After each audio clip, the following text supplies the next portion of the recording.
Hey guys, real quick, wanted to go over another group of people that were affected or were a part of Western migration, westward expansion, and that is African Americans, mostly former slaves. Um, there were a group of African Americans called the Exodusters, and they moved from the southeast up into to the southwest, but really, um, many of them moved to Kansas and Missouri. So I want to talk about that today. In 1879, which is just after Reconstruction ended, many African Americans left the South for Kansas. This movement was known as the Great Exodus. These people were known as Exodusters, which was on the title screen. They sought freedom, they sought land, they wanted a place where they could make their own way and they weren't stuck in the old ways of the South. Reasons they left: racism and violence, common in the post war South, especially after Reconstruction. Many African Americans faced economic hardships, and they wanted a better life and opportunities, and they thought they could find those in Kansas, which was a pretty unsettled state at the time. It had just recently become a state before the Civil War, and so there was a lot of land there that they could take part in. The role of Kansas, it was seen as the promised land. It had a history of anti slavery efforts.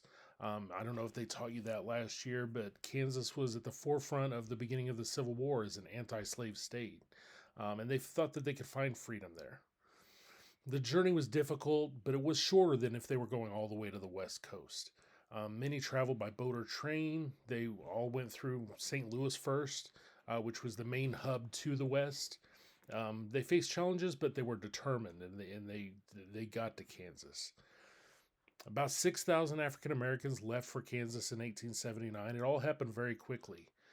They were inspired by the Wyndham Resolution. Many faced hardships in St. Louis before reaching Kansas. Keep in mind, St. Louis, even to this day, is still thought of as a southern state.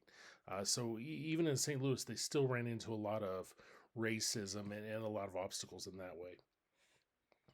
Kansas did offer more freedom than in the South. Many were able to find work, start new lives, but it wasn't the promised land they had hoped for. It wasn't perfection like they thought they would reach.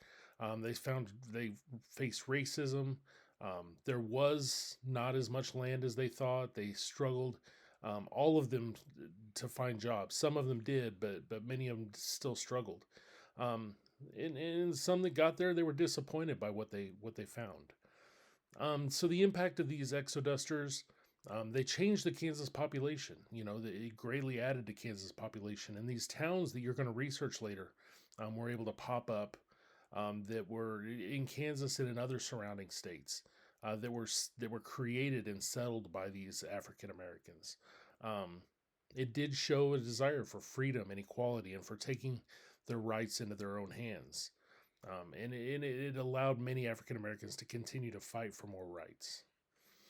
Here's questions I want you to think about as you're doing your project. Why do you think Kansas was seen as a promised land? What challenges were faced? How did the Great Exodus impact African American history? The Great Exodus was seen as a significant event in history, represents the struggle for freedom and equality, and understanding this helps us learn about the past.